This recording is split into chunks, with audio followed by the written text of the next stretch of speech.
بسم اللہ الرحمن الرحیم۔ اللہ کے نام سے شروع جو نہایت مہربان رحم والا۔ السلام علیکم ورحمۃ اللہ وبرکاتہ۔ نحمده ونصلي ونسلم على رسوله الكريم اما بعد فاعوذ باللہ من الشیطان الرجیم بسم اللہ الرحمن الرحیم۔ ان اللہ وملائکته یصلون علی النبی یا ایہا الذین آمنوا صلوا علیہ وسلموا تسلیما۔ اللہم صل علی سیدنا و مولانا محمد معدن الجود والکرم وآلہ وبارک وسلم۔ مسائل میں وضو کے تعلق سے، پاکی اور ناپاکی کے تعلق سے کچھ مسائل آپ نے سماعت فرمائے۔ وضو ٹوٹنے نہ ٹوٹنے کے تعلق سے کچھ غلط چیزیں ہمارے ذہنوں میں بیٹھی ہوئی ہیں، وہ غلط چیز جو ہمارے ذہن میں بیٹھی ہے اس کا ازالہ ضروری ہے تاکہ صحیح مسائل کی روشنی میں ہم اپنی اصلاح کر سکیں۔ بیچ میں بھی ایک وبا پھیلی تھی، آنکھ آنا۔ بہت سارے لوگوں کی آنکھیں آ رہی تھی، دکھ رہی تھی، لال ہو کر کے اس میں سے آنکھوں میں سے پانی نکلتا تھا۔ تو ہم میں سے بہت سے لوگ یہ مسئلہ نہیں جانتے کہ دکھتی آنکھ سے جو پانی نکلتا ہے وہ ناپاک ہوتا ہے۔ ہم جو ہے دکھتی آنکھ سے نکلنے والے پانی کو رومال سے پوچھتے بھی ہیں، اور پھر وہی رومال ہم جیب میں رکھتے ہیں، حالانکہ اس کے اندر ناپاک قطرے لگے ہوئے ہیں، ہم اسے جیب میں رکھتے ہیں، پھر وضو کر کے نماز پڑھتے ہیں۔ تو سب سے پہلے تو یہ کہ دکھتی آنکھ سے نکلنے والا پانی ناپاک ہے اور وضو کو توڑ دیتا ہے۔ پانی نکلا تو آپ کا وضو ٹوٹ گیا، اب آپ کو دوبارہ وضو کرنا ہے۔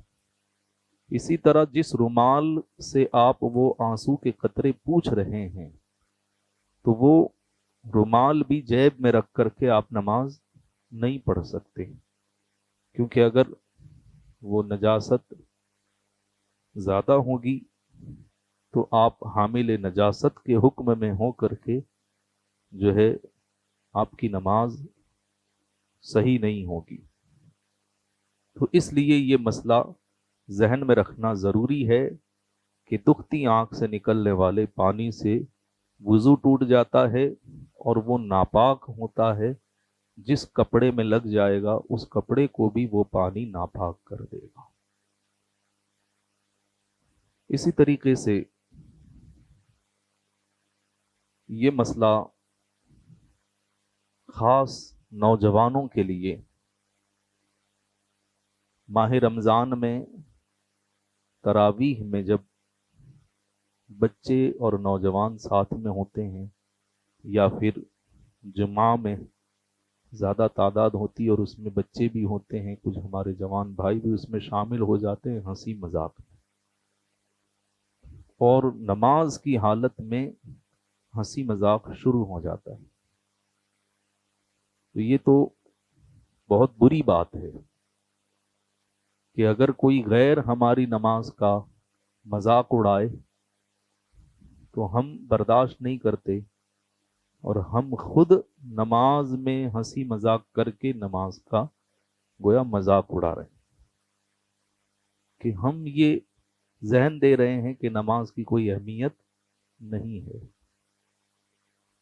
اپنے ٹیچر کے سامنے بچہ کھڑا ہوتا ہے تو ادب سے کھڑا ہوتا ہے۔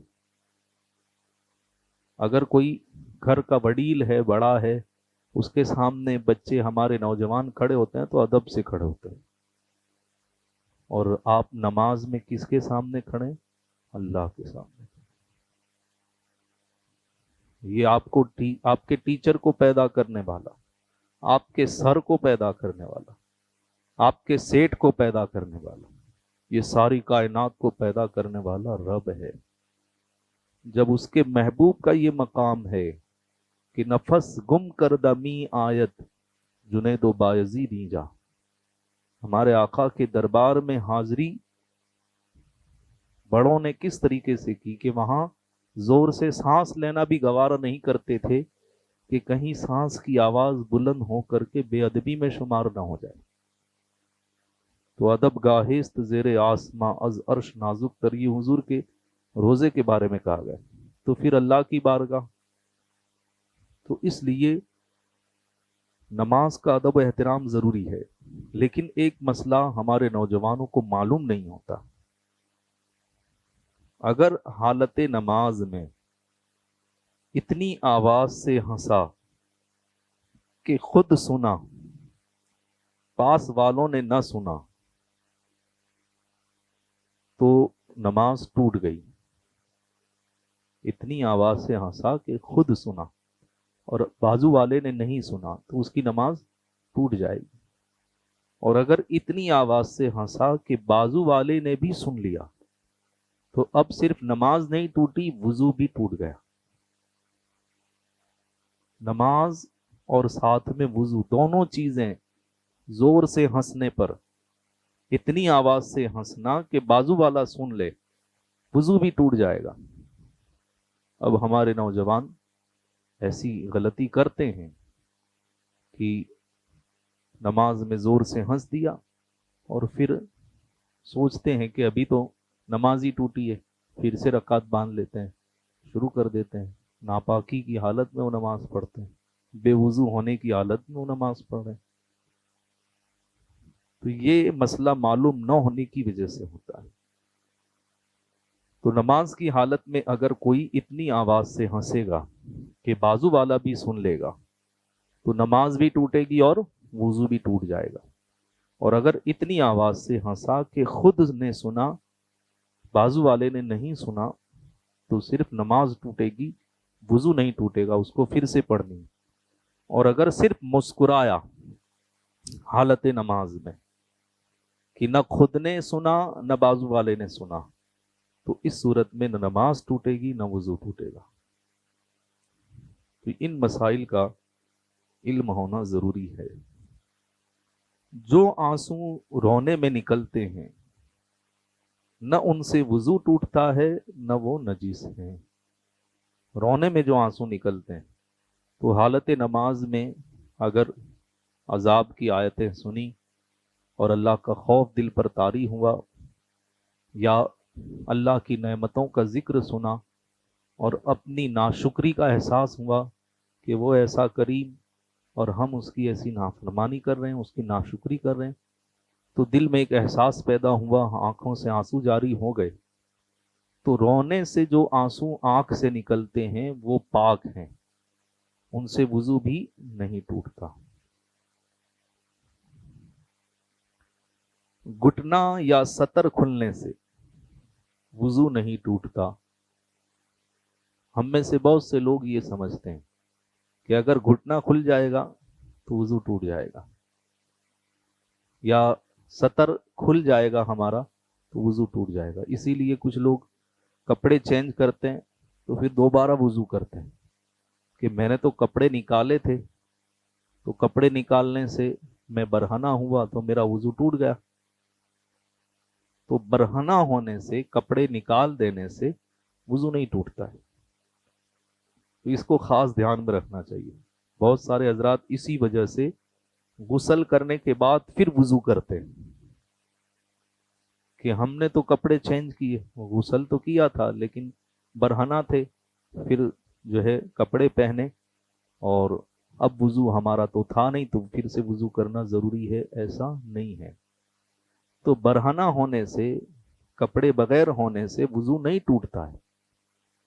تو آپ نے غسل کیا، کپڑے تبدیل کیے تو آپ کا وضو برقرار ہے، الگ سے وضو کرنے کی ضرورت نہیں ہے۔ اسی طریقے سے اپنا یا دوسرے کا سطر دیکھنے سے بھی وضو نہیں ٹوٹتا، اور یہ بھی بہت مشہور ہے لوگوں میں کہ اگر کسی کا گھٹنا دیکھ لیا تو کہیں گے میرا وضو ٹوٹ گیا. تو اپنا سطر دیکھنے سے یا دوسرے کا سطر دیکھنے سے اعضائے سطر جو ہیں گھٹنے سے اوپر ران وغیرہ کھل گئی اور ہماری نظر پڑ گئی. دیکھنا تو حرام ہے. اگر کسی کا سطر کھل گیا, کسی کی ران کھل گئی, اور آج کل تو کھل جانے کا مسئلہ ہی نہیں ہے, لوگ جو ہے ایسے کپڑے پہن کر کے نکلتے ہیں رات کا ڈریس کہ اس میں جو ہے سطر باقاعدہ نظر آتا ہے. تو اگر کوئی بے حیا شخص, بے شرم آدمی ایسے نکلا ہے کہ گھٹنے سے اوپر کپڑا اس کا ہے, تو اس طرف دیکھنا حرام, ہم اس کو دیکھ نہیں سکتے. لیکن اگر ہماری نظر پڑ گئی, دیکھ لیا, تو وضو نہیں ٹوٹے گا. ہم یہ سمجھتے ہیں کہ اب تو میرا وضو ٹوٹ گیا, اب دوبارہ کرنا پڑے, تو وضو نہیں ٹوٹے گا. یہ مسائل اس لیے بتائے جاتے ہیں کہ آپ کے سامنے یہ مسائل رہیں گے. اگر آپ ایسا ہونے کے بعد وضو کر لیتے ہیں تو اس میں کوئی گناہ نہیں ہے. اگر ایسا کچھ ہوا اور آپ نے وضو کر لیا تو کوئی گناہ نہیں ہے. ایک وضو سے آپ نے عبادت کر لی, تو اب دوسری عبادت کے لیے وضو علی الوضو کی بہت ساری فضیلت آئی ہے. لیکن یہ مسائل میں اس لیے بتا رہا ہوں, جیسے ایک مسئلہ یہ بھی مشہور ہے, ساتھ ہی میں بتا دوں کہ گالی دینے سے وضو ٹوٹ جاتا ہے, گانا گانے سے وضو ٹوٹ جاتا ہے. حالانکہ گانا گانے کی اجازت نہیں ہے, فحش گانے, لیکن گانا گانے سے بھی وضو نہیں ٹوٹتا. کسی کو گالی دینا حرام ہے, لیکن اس سے بھی وضو نہیں ٹوٹتا. ہاں, کراہت آتی ہے. تو یہ مسائل اس لیے بتایا. آپ کہیں گے کہ بندہ گالی دے کر کے پھر وضو کر رہا ہے تو آپ کا کیا جا رہا ہے, کرنے دو اس کو, بالکل اچھی بات ہے, کرے. وہ گالی دے دی, اب وضو کرے. لیکن یہ مسائل جو بیان کیے جا رہے ہیں تو اس کا فائدہ بھی ہے, نقصان بھی ہو سکتا ہے. وہ کیسے کہ ٹھنڈی کا موسم ہے ابھی, اور ٹھنڈی میں آدمی کو جب وضو کرنا ہو ٹھنڈے پانی سے تو پھر وہ ذرا دقت محسوس کرتا ہے. تو اگر کسی نے گالی دے دی, اب اس کا تو وضو ٹوٹا نہیں تھا, لیکن وہ سمجھ رہا ہے اپنے خیال سے کہ میں نے گالی دے دی ہے, اب میرا وضو ٹوٹ گیا ہے, دوبارہ وضو کرنا ہی پڑے گا, نہیں کروں گا تو نماز نہیں پڑھ سکتا, اس لیے وہ نماز چھوڑ دے گا. یعنی ایک کراہت والا کام اس سے صادر ہوا, اس کی وجہ سے اب وہ حرام کام کرے گا. بہت بڑا گناہ جو ہے نماز چھوڑنا, وہ اتنا بڑا گناہ کرے گا. تو یہ بھی جو ہے نقصان ہوا نا اس کا, کہ مسئلے کی جانکاری نہیں تھی. اگر اس کو مسئلہ معلوم ہوتا کہ گالی دینے سے وضو نہیں ٹوٹتا ہے تو کم سے کم وہ نماز تو پڑھ لیتا, بھلے کراہت والے وضو سے پڑھتا, لیکن نماز پڑھ لیتا اور بہت بڑے گناہ سے بچ جاتا. ہاں, نماز چھوڑنا بہت بڑا گناہ ہے. ہمارے کچھ بھائی, ابھی مجھے کسی بھائی نے بتایا کہ میں نے ایک بھائی کو دعوت دی کہ آپ نماز کے لیے آؤ, تو انہوں نے کہا کہ آپ مجھے یہ بتاؤ کہ نماز کون پڑھتا ہے. تو یہ بھائی بیچارے اتنے جانکار نہیں تھے, انہوں نے کہا کہ کون پڑھتا ہے. حالانکہ ان کو کہنا چاہیے تھا کہ ایک مسلمان نماز پڑھتا ہے, رسول اللہ کا کلمہ پڑھنے والا نماز پڑھتا ہے, لیکن ان کو نہیں پتا تھا. تو انہوں نے پوچھ لیا کون پڑھتا ہے, تو سامنے سے بندے نے جواب دیا کہ جو گناہ کرتا ہو وہ نماز پڑھتا ہے, اور میں تو گناہ کرتا نہیں ہوں اس لیے میں نماز نہیں پڑھتا. اللہ اکبر. یعنی ان کے ذہن میں یہ ہے کہ نماز چھوڑنا گناہ ہی نہیں ہے. یہی تو ہوا نا, وہ کہہ رہے ہیں کہ میں گناہ کرتا نہیں ہوں اس لیے نماز پڑھتا نہیں ہوں. تو نماز چھوڑنا ہی تو کتنا بڑا گناہ ہے, اور کہہ رہا ہے میں نماز گناہ کرتا نہیں ہوں. تو نماز چھوڑنا بہت بڑا گناہ ہے. تو ہمارے, میں اسی لیے بار بار یہ کہہ رہا ہوں کہ اتنا بڑا گناہ, اتنا بڑا گناہ, کیونکہ ہمارے یہاں ایک بس تصور چلا ہے کہ نماز چھوڑنا کوئی گناہ ہی نہیں ہے. بے نمازی بندہ ہے, اس کے گھر میں مصیبت آئی اور پے در پہ آئی تو کون سا میں نے بڑا گناہ کر دیا، میرے گھر میں مصیبتیں آ رہی، ایسا کہتے ہیں کہ نہیں کہتے؟ کون سا بڑا گناہ کر، تو بھائی نماز چھوڑنا بڑا گناہ نہیں ہے؟ تو ہم یہ گناہ تو کر رہے ہیں، تو یہ ذہن میں رکھیں کہ نماز چھوڑنا بہت بڑا گناہ ہے۔ تو آدمی کراہت والے کام سے بچنے کے لیے بہت بڑے گناہ میں مبتلا ہو جائے۔ اس لیے ان مسائل کی جانکاری ضروری ہے کہ اگر کسی کا سطر دیکھ لیا ہے تو وضو نہیں ٹوٹا ہے تمہارا، تم نماز پڑھ سکتے ہو۔ ہاں اگر تم دوبارہ وضو کر کے ہی نماز پڑھتے ہو وضو علی الوضو کی فضیلت حاصل کرنے کے لیے، تو بہت اچھی بات ہے، آپ کو ثواب ملے گا۔ بلکہ ٹھنڈی میں اگر آپ وضو کرتے ہیں تو ڈبل ثواب ہے، جیسے گرمی میں وضو کرتے ہیں ویسا ہی ٹھنڈی میں آپ وضو کر رہے ہیں بغیر دقت محسوس کیے، تو آپ کے لیے ثواب ہی ثواب ہے، نیکیاں ہی نیکیاں۔ تو یہ مسائل ہمارے لیے بہت ضروری ہیں۔ دودھ پیتے بچے نے قے کی، اگر وہ منہ بھر ہے تو وہ قے ناپاک ہے۔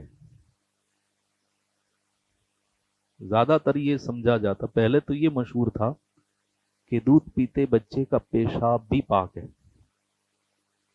حالانکہ چلو یہ بھی جو ہے جانکاری اور علم کے فروغ کی وجہ سے لوگوں میں اب اتنی جہالت تو نہیں رہی کہ پیشاب کو پاک سمجھیں، لیکن ابھی بھی یہ مسئلہ ہے کہ دودھ پیتا بچہ قے کرتا ہے نا، تو قے میں کیا آئے گا؟